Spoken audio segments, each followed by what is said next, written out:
Nature is a great experimenter. How do you think it experiments?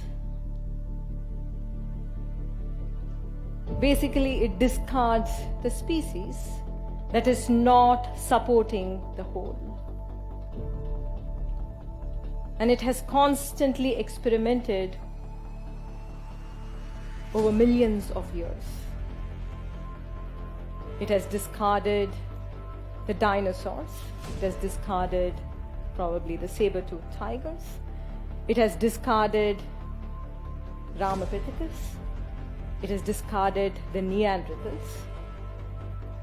A few of these species have survived for 200,000 years. A few of them have also survived for 10 to 20 million years.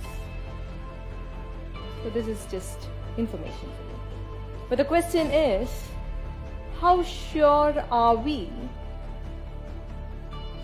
about the success of our species, of the success of this human species?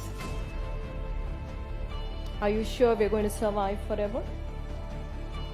If we have to survive forever, that means you need to be beneficial for the whole. If you're not going to be beneficial for the whole, what would nature do? It would discard us. Are we being beneficial to the whole? So we probably have to have a conversation with the planet Earth. What do you think the planet would tell us? No? Very unhappy. We are probably more damaging than the smallpox virus, which doesn't exist now. Yes? We are more damaging. We are causing greater calamity. We are being cruel to this planet of ours. If you look at any other species, every other species kills somebody else or kills another species only for its own survival, only when it is threatened or when it is very hungry. But we as a human species, we have not evolved.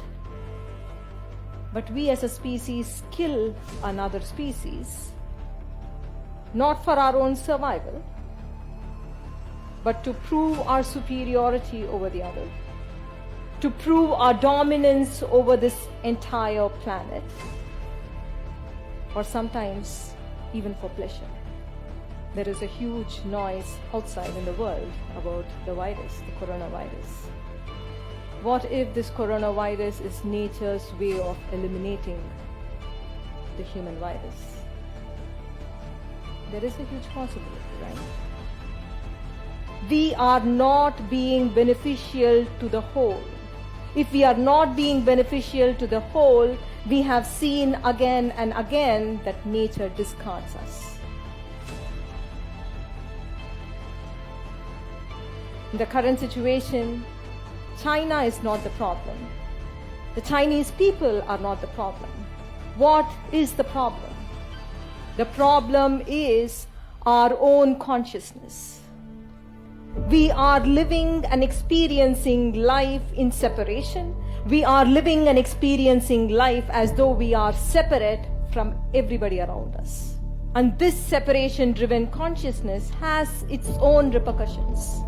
And we see it in the world. We see it in the world as cancer. We see it in the world as disaster, as natural calamity, or as the coronavirus. It is time to awaken now. We can't continue living our life from a disconnected state of consciousness. The more disconnection that we experience, more chaotic would be the world around us. If we are truly looking for a more peaceful world, if we are truly looking for a more joyful world, if we intend to create a beautiful world for our children, for our grandchildren, then the transformation has to happen now and here. It is already too late.